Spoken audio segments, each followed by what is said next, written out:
Good morning friends, welcome to my channel नो की मोहब्बत। और आज मैंने ब्रेक लिया है। मैंने कोई भी स्टोरीज नहीं डाली है, तो कुछ टाइम मुझे भी ब्रेक लेने की इजाज़त है। क्यों अलाउ नहीं है क्या मुझे ब्रेक लेना? तो इस ब्रेक को मैं थोड़ा सा अपने लिए एंजॉय करना चाहती हूँ, और मैं चाहती हूँ कि जब मैंने ये ब्रेक लिया है तो आप मेरी पुरानी स्टोरीज देख लीजिए। कृषा के बहुत सारे सॉन्ग्स हैं, वो सुन लीजिए। जो आपका मन करे वो लीजिए। तो थोड़ा ब्रेक तो मेरे चैनल को भी बनता है। मैं यहाँ पर बात करने इसलिए आई हूँ कि अभी नई स्टोरी आने वाली है, अनकंडीशनल लव, जो इस ब्रेक के बाद आपको मिलेगी। काफ़ी इंजॉय करिएगा आप लोग। बट कुछ मोहब्बत ऐसी भी सीज़न 2 में थोड़े से लोगों को ऐसा लगा कि इसकी जब एंडिंग हुई है तो माया ने बहुत ज़्यादा ग्रीडी निकली। माया बहुत ग्रीडी है, माया बहुत मैन्युपुलेटिंग है।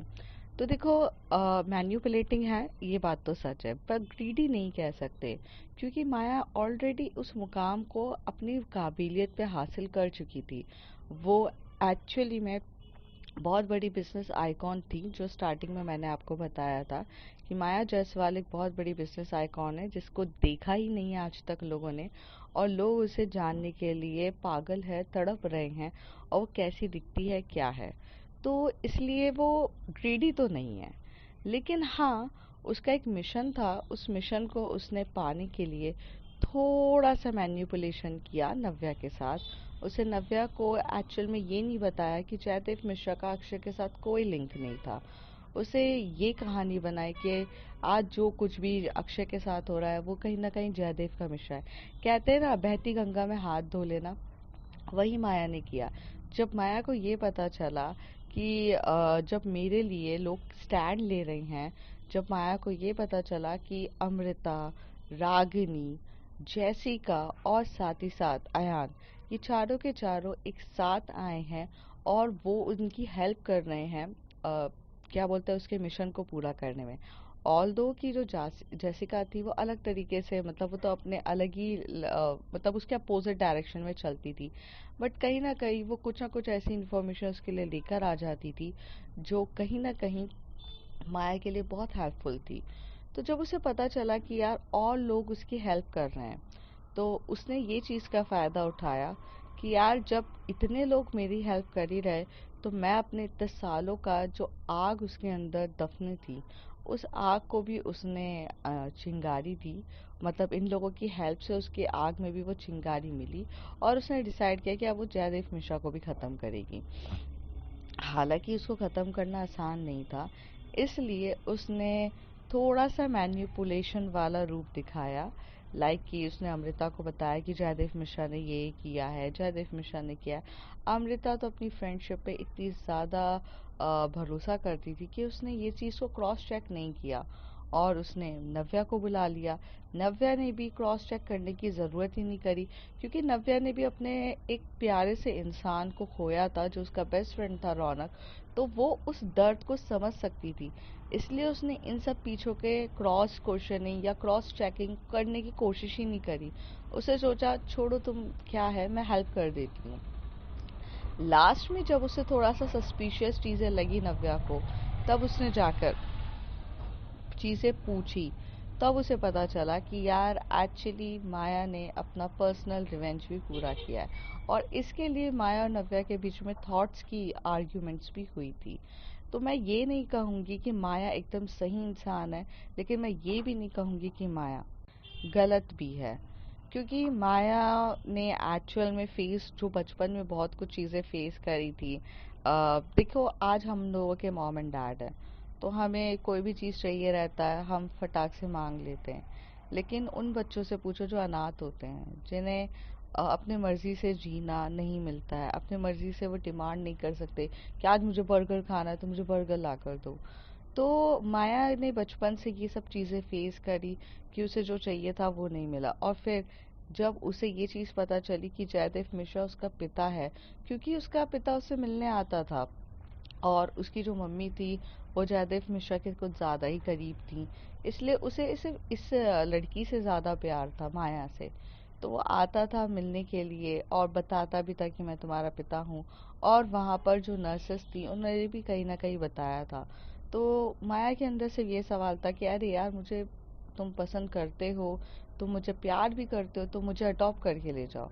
बट वो हक नहीं देना चाहता था, बस दूर से दिखाना चाहता था अपनी प्रेस्टीज, अपनी पोजीशन, अपनी पावर को वो डिस्ट्रॉय नहीं करना चाहता था एक माया को गोद लेकर।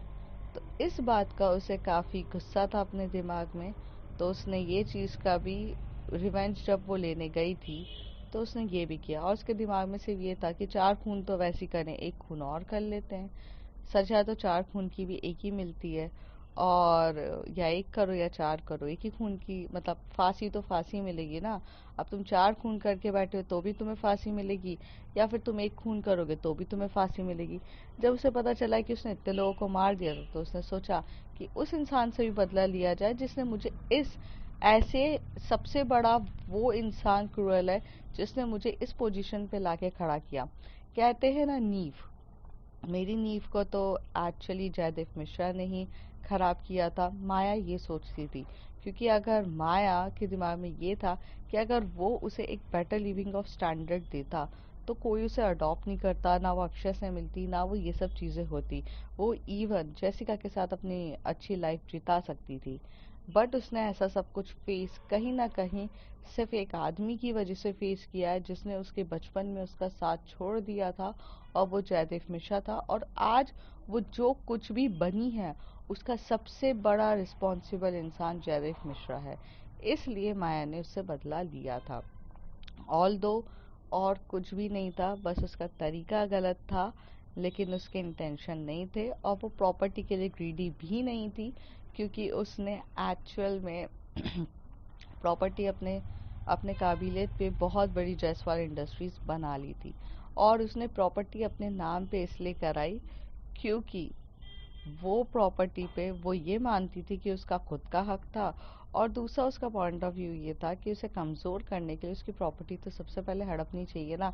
अब किसी को कमज़ोर करना है तो उसके हथियार छीन लो उससे, और उसकी हथियार उसकी पावर पोजीशन थी, जो एक्चुअल में माया ने छीन ली थी। तो यही था इस पूरी स्टोरी का कंक्लूजन। तो लोगों ने थोड़ा सा गलत समझ लिया माया के कैरेक्टर को, वो गलत नहीं थी। और हाँ, माया एक्चुअल में बहुत ज़्यादा लॉयर पर्सन थी, और वो अपनी दोस्ती के लिए भी लॉयर थी। इसलिए उसने कहा था कि अक्षय मैं तुम्हारा बदला लूँगी, तो उसने लिया। कुछ चीज़ें उसने हाइड करी थी, वो बात गलत भी नहीं है कि उसे हाइड करना चाहिए था, लेकिन वो सबसे ज़्यादा प्यार जेसिका से करती थी, इसलिए उसे जेसिका को पूरे तरीके से सब चीज़ पहले ही बता दी थी। माया के पता होने से पहले पहले जेसिका को पता था। हाँ, लेकिन जेसिका भी ये मानती थी कि माया का तरीका गलत था। बट अब क्या कर सकते, जो चीज़ हो गई है उसे कौन बदल सकता है। तो बस यही था इस स्टोरी का चीज़ें। और यहाँ पे 2 वुमेन्स के थॉट फॉर्म्स बताए हैं, एक्चुअली 3 वुमेन्स है जिसके अलग अलग थॉट फॉर्म्स बताए हैं, जैसे माया, जेसिका और नव्या। तीनों अलग तरीके से सोचती हैं। तो यही था। और और वुमेन्स पावरमेंट बताई है मैंने, कि वुमेन कितनी पावरफुल होती है। और वुमेन बहुत खतरनाक भी होती है, उनके साथ उलझोगे तो वो तुम्हें आबाद करती हैं, तो वो तुम्हें बर्बाद करने की भी हिम्मत रखती हैं। तो यही बताया था मैंने बस इस स्टोरी से। सो आई होप ये स्टोरी आपको पसंद आई हो। एंड जब आप ये स्टोरी से ख़त्म हुई है, मतलब जिसने स्टार्टिंग टू एंड देखी है, आई होप आपको एक बॉलीवुड मूवी की फिल्म की तरह, आपने अपने जो आप टॉकीज में जाते हो 3 घंटे वेस्ट करते हो, तो आपके मन में ये रहता है अरे यार ये मूवी कितनी बेकार थी, मैं 3 घंटे वेस्ट कर दिए। और कुछ मूवी अच्छी लगती है तो आप कहते हो अरे wow I want to listen once more. तो आई होप कि मेरे लिए भी आपके मन में आए कि ये स्टोरी को आप वंस मोर सुनना चाहो, क्योंकि आई थिंक कि आपके चेहरे पे स्माइल और हैप्पीनेस मेरी इस स्टोरी से आया है। और चीज़ें हैं, और थोड़ा सा इंतज़ार करिए, अनकंडीशनल लव आ जाएगी। थोड़ा सा मेरे चैनल ने भी थोड़ा ब्रेक लिया है, और वो तो ये डिज़र्व करता है, थोड़ा उसको भी ब्रेक देने की ज़रूरत है। अब इतनी पंचुअलिटी मेरी हमेशा से रहती है, तो थोड़ा मुझे भी तो ब्रेक लेना बनता है। तो आप चिंता मत करिए, आपकी स्टोरी टाइम टू टाइम आ जाएगी। और वैम्पायर स्टोरी ऑल्टरनेटिव्स आएगी, क्योंकि यार मेरे पास इतना टाइम नहीं रहता है, और मेरे पास नहीं हो पा रहा है डेली डालना। तो आप ऑल्टरनेटिव डेज उसको हैंडल कर लीजिए। और उसका सीज़न 2 भी बनाना है, जो अभी तक बनाया नहीं है मैंने। तो प्लीज़ मेरे पास आके एकदम से डिमांड मत करना सीज़न 2 ला दो, क्योंकि वो उसके लिए भी बहुत सोचना पड़ता है और अभी तक सोचा नहीं है। तो मैं उसके बारे में कुछ नहीं बोलूँगी, और मैं अभी कुछ अपने करंट प्रोजेक्ट पे वर्क कर रही हूँ। So bye bye, take care. If you like my story, like, share and subscribe. और प्लीज़ कमेंट सेक्शन में अपने थॉट्स बताइए जो आप फील करते हो। Okay, bye bye.